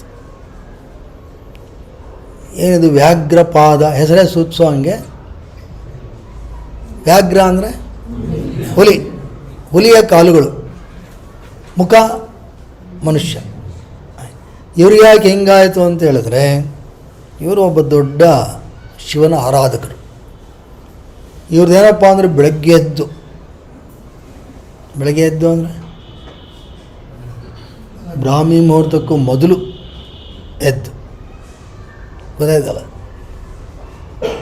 ಎದ್ದು ಹೋಗಿ ಕಾಡಲ್ಲಿ ಒಳಗಡೆ ಹೋಗಿ ಹೂಗಳನ್ನು, ದುಂಬಿಗಳು ಚಿಟ್ಟೆಗಳು ಸ್ಪರ್ಶಿಸುವುದಕ್ಕೆ ಪೂರ್ವಭಾವಿಯಾಗಿ ಹೂಗಳನ್ನು ಕಿತ್ತು ಅದನ್ನು ಶಿವನಿಗೆ ಅರ್ಪಿಸೋದು ಅಂತ. ಯಾಕೆಂದರೆ ಯಾವುದೋ ಒಂದು ದುಂಬಿನೋ ಚಿಟ್ಟೆನೋ ಅದರಲ್ಲಿ ಕೂತಿದ್ರೆ ಅದು ಎಂಜಲು ಮಾಡಿದೆ ಅಂತ, ಅದು ಶಿವನಿಗೆ ಅರ್ಪಿಸೋದು ಹೇಗೆ? ಇದು ಅವರ ಒಂದು ಪವಿತ್ರ ಉದ್ದೇಶ. ಈ ಉದ್ದೇಶದಿಂದ ಹೋಗಿ ಅಂಥ ಹೂಗಳನ್ನು ಕಿತ್ತು ತಂದು ಪೂಜೆ ಮಾಡ್ತಿದ್ರಂತೆ ಶಿವನಿಗೆ. ಒಮ್ಮೆ ಈಗ ಹೋಗ್ಬೇಕಾದ್ರೆ ಪಾಪ ಕಾಡು ಬೆಳಕಿರಲ್ಲ, ಈಗಿರ್ತಾರೆ ಏನು ಮೊಬೈಲು ಟಾರ್ಚು ಎಂಥದ್ದೂ ಇಲ್ಲ. ಪಾಪ ಕಾಲೆಲ್ಲ ಕಿತ್ತೋಗಿ ಗಾಯ ಎಲ್ಲ ಆಗ್ಬಿಟ್ಟಿತ್ತು. ಶಿವ ನೋಡಿ ಇವರಿಗೆ ಮೆಚ್ಚಿ, ಅಯ್ಯೋ ನಿನಗೆ ಈ ಥರ ಆಗ್ತಿದೆಯಾ, ನಿನಗೆ ಇದೇನಿದೆ, ಯಾವುದು ಮುಳ್ಳುಗಳೇನು ಸೋಂಕಬಾರ್ದು, ಆ ರೀತಿ ಮಾಡ್ತೀನಿ, ಧೈರ್ಯವಾಗಿ ನಿನ್ನ ಕಾಡಲ್ಲಿ ಓಡಾಡ್ಬೋದು, ಅದಕ್ಕೆ ನಿನಗೆ ಪಾದಗಳನ್ನು, ವ್ಯಾಘ್ರನ ಪಾದಗಳನ್ನು ಕರುಣಿಸ್ತೀನಿ ಅಂತೇಳಿ ಕೊಟ್ಬಿಟ್ರಂತೆ. ವ್ಯಾಘ್ರನ ಪಾದ ಕೊಟ್ಟರು. ಇದು ವ್ಯಾಘ್ರಪಾದ. ವ್ಯಾಘ್ರಪಾದ ಮತ್ತು ಹಾವಿನ ರೂಪಧಾರಿಯಾದಂಥ ಪತಂಜಲಿಗಳು ಇಬ್ಬರೂ ಈ ರೀತಿಯಲ್ಲಿ ಶಿವನಿಗೆ ಹತ್ತಿರದಲ್ಲಿ ನಿಂತು ಶಿವತಾಂಡವವನ್ನು ನೋಡುವಂಥ ಭಾಗ್ಯವನ್ನು ಪಡ್ಕೋತಾರೆ.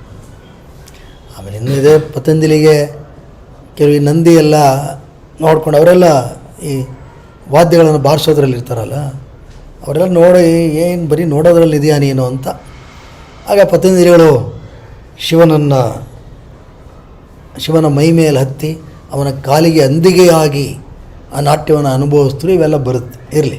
ಒಟ್ಟಿನಲ್ಲಿ ಶಿವನ ಆಶೀರ್ವಾದ ಆಯಿತು. ಶಿವ ಆತನಿಗೆ ಆಶೀರ್ವಾದ ಮಾಡಿ, ನೀನು ಮಹಾಭಾಷ್ಯವನ್ನು ಬರೀ, ಅದರ ಪ್ರಚಾರವನ್ನು ಮಾಡು ಅಂತ ಆಶೀರ್ವಾದ ಮಾಡಿದ್ರು ಅಂತ. ಇಲ್ಲೊಂದು ಸ್ಮಾಲ್ ಚಿಕ್ಕ ವಿರಾಮ, ಕತೆ ಮುಂದುವರ್ಸೋಕ್ಕೂ ಮೊದಲು. ವ್ಯಾಘ್ರ ಏನನ್ನು ಸೂಚಿಸುತ್ತೆ? ಕ್ರೌರ್ಯ. ಸರ್ಪ ಏನನ್ನು ಸೂಚಿಸುತ್ತೆ? ಅದು ಕ್ರೌರ್ಯವೇ ಅಲ್ವೇ? ಎರಡಕ್ಕೂ ಭಯ ಪಡ್ತೀವಲ್ವ? ಎರಡಕ್ಕೂ ಭಯ ಪಡ್ತೀವಿ. ಒಂದ್ರಿ ಹೆಚ್ಚು ಕಮ್ಮಿ ಎರಡೂ ಮೃತ್ಯುವಿನ ಸಂಕೇತ. ಅವೆರಡನ್ನೂ ತಣ್ಣಗೆಟ್ಟಿದ್ದ ಯಾರು? ಶಿವ. ಅದು ಶಿವನ ಸಂಕೇತ. ಅದು ಇಲ್ಲಿ ಒಂದು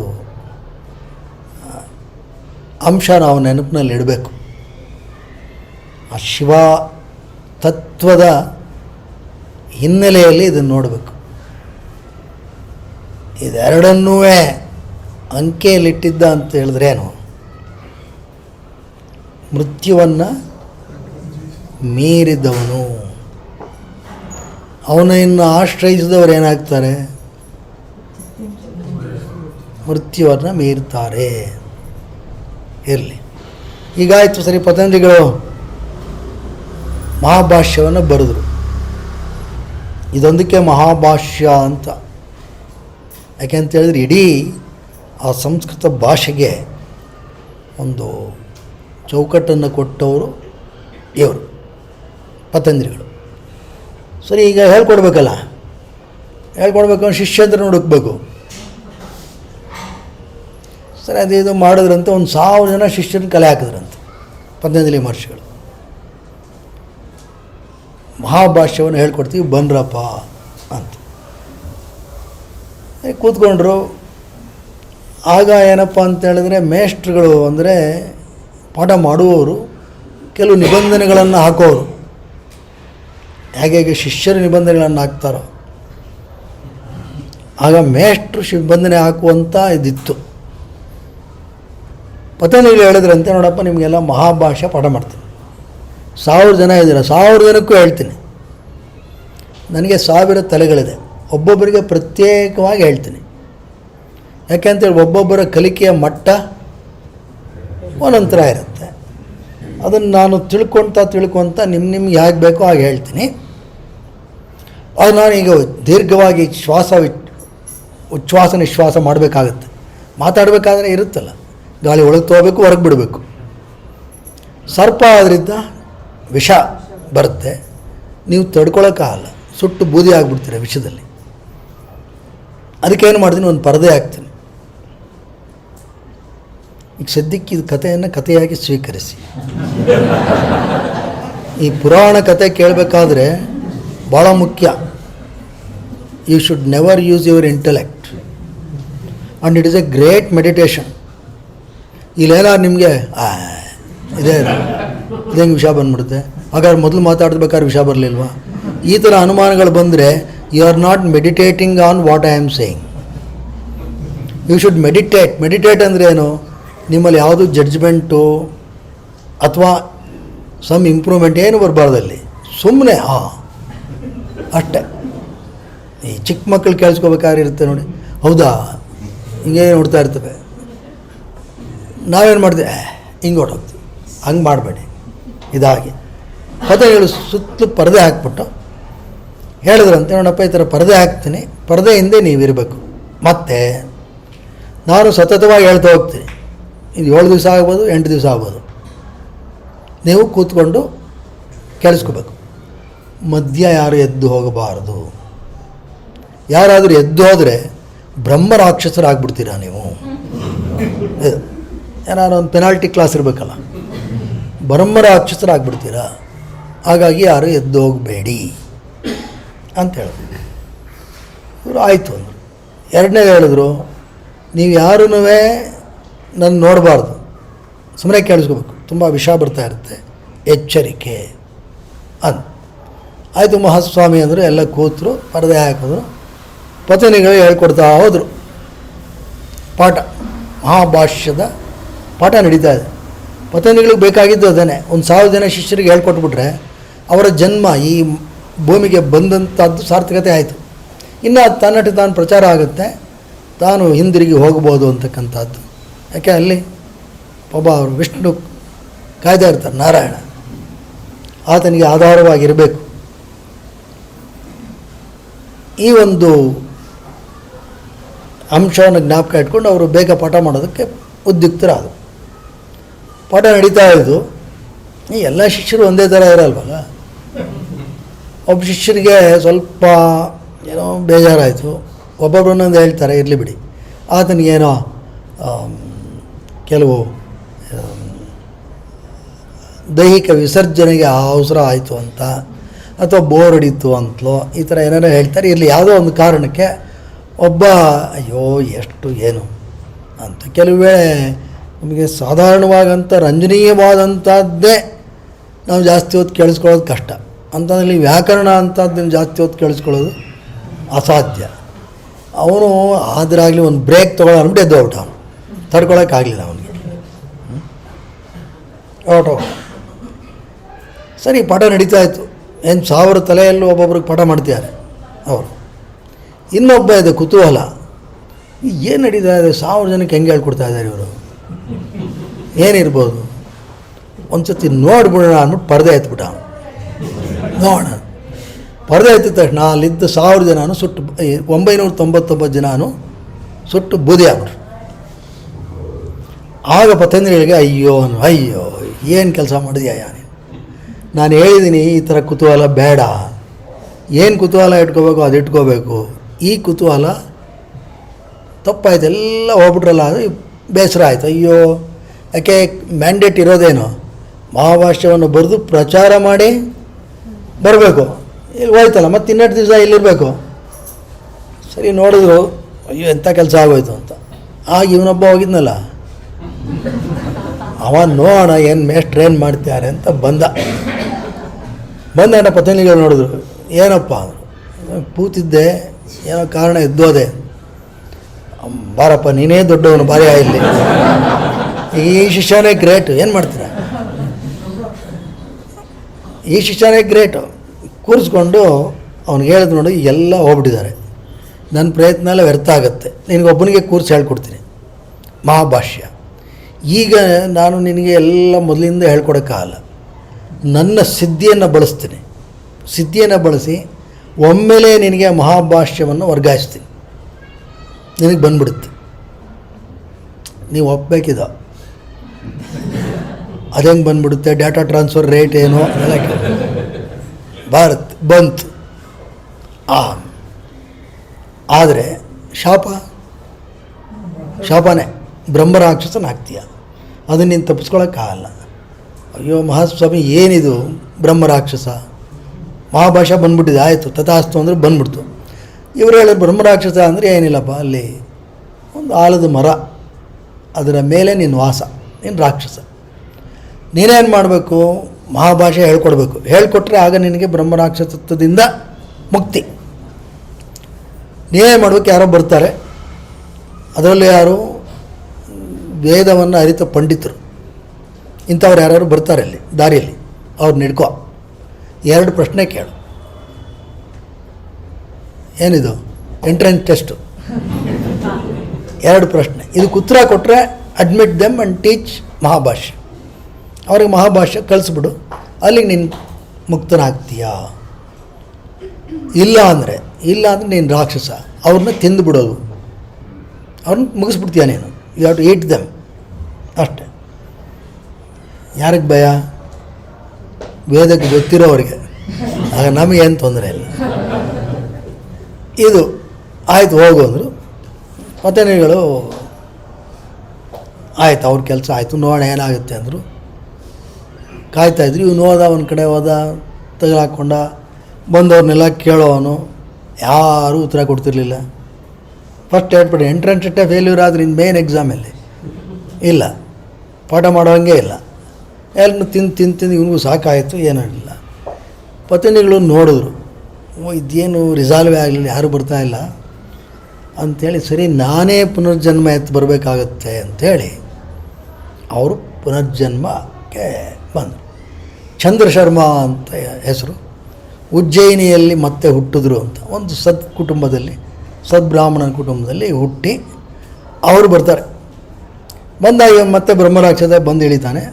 ಇವರು ಪೂರ್ವಜನ್ಮದ ಸಂಸ್ಕಾರ ಇದ್ದಿದ್ದರಿಂದ ಗೊತ್ತು, ಏನು ಕ್ವಶನ್ ಪೇಪರ್ ಎಲ್ಲ ಗೊತ್ತು ಇವರಿಗೆ. ಒಂದು ಕಾಲದಲ್ಲಿ ಇವರೇ ಸೆಟ್ ಮಾಡಿರೋದು. ಹಾಗಾಗಿ ಇವ್ರು ಕೇಳಿದ್ರು 2 ಪ್ರಶ್ನೆ ಬ್ರಹ್ಮರಾಕ್ಷಸ, ಇವರು ಉತ್ತರ ಕೊಟ್ಟರು. ಉತ್ತರ ಕೊಟ್ಟ ತಕ್ಷಣ ಈ ಚಂದ್ರ ಶರ್ಮಂಗೆ ಹೇಳಿದ್ರು, ಬಾ ನಿನ್ನ ನಾನು ಸೇರಿಸ್ಕೋತೀನಿ ನಮ್ಮ ಕಾಲೇಜಿಗೆ. ಎಲ್ಲಿ? ಮರದ ಮೇಲೆ. ಬಾ, ಇಲ್ಲಿ ನಾನು ನಿನಗೆ ಮಹಾಭಾಷ್ಯವನ್ನು ಹೇಳ್ತಾ ಹೋಗ್ತೀನಿ. ಅದು 7 ದಿವಸ ಆಗ್ಬೋದು, 8 ದಿವಸ ಆಗ್ಬೋದು. ನಾನು ಹೇಳ್ತಾ ಹೋಗ್ತೀನಿ, ಬರಿತಾ ಹೋಗ್ಬೇಕು ಅಂತ. ಇವ್ರು ಏನೇನು ಇಟ್ಕೊಂಡಿದ್ದಾರೆ? ಲೇಖನಿ ಇಲ್ಲ, ಏನಿಲ್ಲ, ಅಥವಾ ಈಗ ಮೊಬೈಲ್ ರೆಕಾರ್ಡ್ರು ಇಲ್ಲ, ಏನಿಲ್ವಲ್ಲ, ಬರ್ಕೋಬೇಕು. ಈ ಥರ ಶುರು ಮಾಡಿಬಿಟ್ಟ. ಆಗ ಏನು ಅಲ್ಲಿರೋ ಎಲೆ ಕೀಳೋದು ಇವರು. ಅಲ್ಲೇ ಒಂದು ಕಡ್ಡಿ ಎತ್ತು ಕಿತ್ಕೊಂಡ್ರು, ಅವರ ಒಂದು ಕೈಯಲ್ಲಿ ಕಾಲಲ್ಲಿ ಚುಚ್ಕೊಂಡ್ರು, ಆ ರಕ್ತದಲ್ಲಿ ಅದ್ದುಕೊಂಡು ಬರೆಯೋದು. ಇವ್ರು ಹೇಳ್ತಾ ಹೋಗ್ತಾರೆ. ಹೀಗೆ ಮಹಾಭಾಷ್ಯ ಬರೆಯಲಾಗುತ್ತೆ. ಒಂದೊಂದೊಂದು ಜೋಡಿಸ್ಕೊಂಡು ಏನು ಹಗಲು ರಾತ್ರಿ 9 ದಿವಸ ನಡೀತು ಅಂತ ಇಟ್ಕೊಳ್ಳಿ. ಎಲ್ಲ ಆಯಿತು. ಈತನಿಗೆ ಬ್ರಹ್ಮರಾಕ್ಷಸದಿಂದ ಮುಕ್ತಿ ಆಯಿತು, ಖುಷಿ ಆದ್ರೆ ಇವರು ಎಲೆಗಳೆಲ್ಲ ಜೋಡಿಸ್ಕೊಂಡ್ರಲ್ಲ. ಈಗ ಅದನ್ನೊಂದು 3 ಮೂಟೆ ಕಟ್ಕೊಂಡ್ರಂತೆ. ಮಹಾಭಾಷ್ಯ 3 ಮೂಟೆಯಲ್ಲಿ ಕಟ್ಕೊಂಡು ಎತ್ಕೊಂಡು ಹೋದ್ರು. ಎತ್ಕೊಂಡು ಹೋಗ್ಬೇಕಾದ್ರೆ ಏನು ಮಾಡೋದು? ಭಾಳ ಬಳಲಿಕೆ, ನಿದ್ರೆ ಬಂದರು. ಒಂದು ಕಡೆ ಪಾಪ ಬಳಲಿಕೆ ತಡಿಲಾರದೆ ಇದನ್ನೇ ತಲೆ ಕೆಳಗೆ ಇಟ್ಕೊಂಡು ಮಲಗಿಬಿಟ್ರು. ನಿದ್ದೆ ಬಂದ್ಬಿಡ್ತು. ಅಲ್ಲಿ ಯಾವುದೋ ಒಂದು ಹಾಡು ಬಂತು. ಹಾಡು ಅಂದರೆ ಗೊತ್ತಿಲ್ಲ, ಮೇಕೆ ಬಂತು. ಅದಕ್ಕೇನು ವ್ಯಾಕರಣವೇ ಮಹಾಭಾಷ್ಯವೇ, ಇದು ಯಾವುದು ಎಲೆ ಚೆನ್ನಾಗಿದೆಯಲ್ಲ, ವಾಸನೆ ನೋಡ್ತು, ಒಂದಷ್ಟು ಎಲೆ ತಿಂದ್ಬಿಡ್ತು. ಇವ್ರ ತಕ್ಷಣ ಎಚ್ಚರ ಆಯಿತು. ಹಾಡನ್ನು ಓಡಿಸಿದ್ರು. ಅಯ್ಯಯ್ಯೋ ಎಂಥ ಕೆಲಸ ಆಯಿತು ಅಂತ. ಹಾಗಾಗಿ ಇವತ್ತಿಗೂ ಹೇಳ್ತಾರೆ, ಒಂದಷ್ಟು ಒಂದು ವ್ಯಾಖ್ಯಾನ ಪಾಣಿನಿ ವ್ಯಾಕರಣದ ಮೇಲೆ ಆ ಭಾಷ್ಯ, ಒಂದಷ್ಟು ಭಾಷ್ಯ ಇವತ್ತಿಗೂ ದೊರಕಿಲ್ಲ. ಅದಕ್ಕೆ ಅಜಭಕ್ಷಿತ ಭಾಷ್ಯ ಅಂತಲೇ ಇಟ್ಬಿಟ್ರು. ಹಾಗಾಯಿತು. ಹಾಗೆ ಒಂದಷ್ಟು ಭಾಷ್ಯ ಅಲ್ಲಿ ಹೋಯಿತು. ಸರಿ, ಈ ಬ್ರಹ್ಮರಾಕ್ಷಸ ಏನಾದ? ಎಲ್ಲಿ ಹೋದ? ಪುನರ್ಜನ್ಮ ತಾಳಿ ಬಂದಂತಹ ಚಂದ್ರಶರ್ಮರು ಮುಂದೆ ಎಲ್ಲಿ ಹೋದರು?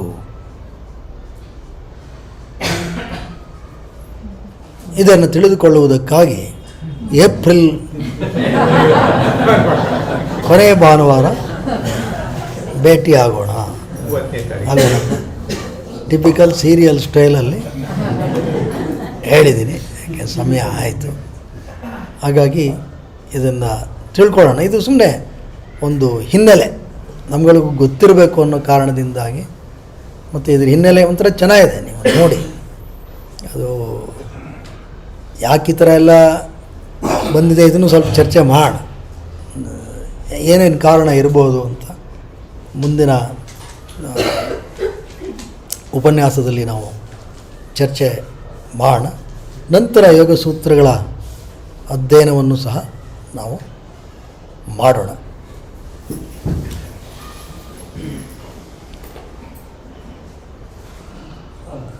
ಪತಂಜಲಿಗಳ ಪ್ರಾರ್ಥನೆ. ಉಸಿರು ತಗೊಳ್ಳಿ.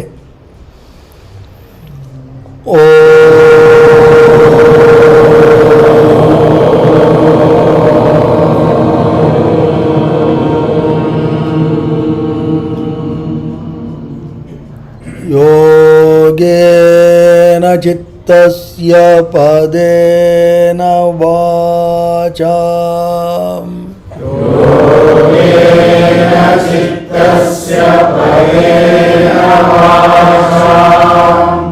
ಮಲಂ ಶರೀರಸ್ಯ ಚ ವೈದ್ಯಕೇನ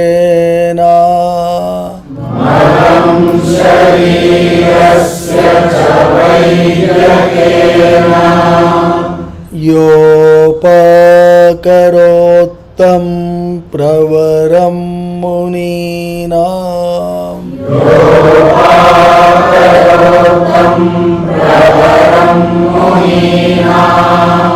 ಪತಂಜಲಿಂ ಪ್ರಾಂಜಲಿರಾನತೋಸ್ಮಿ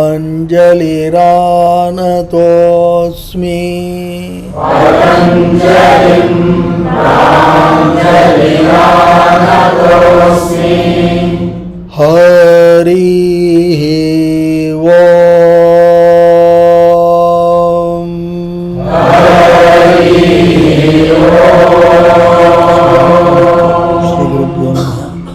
ಶುಭಮಸ್ತು.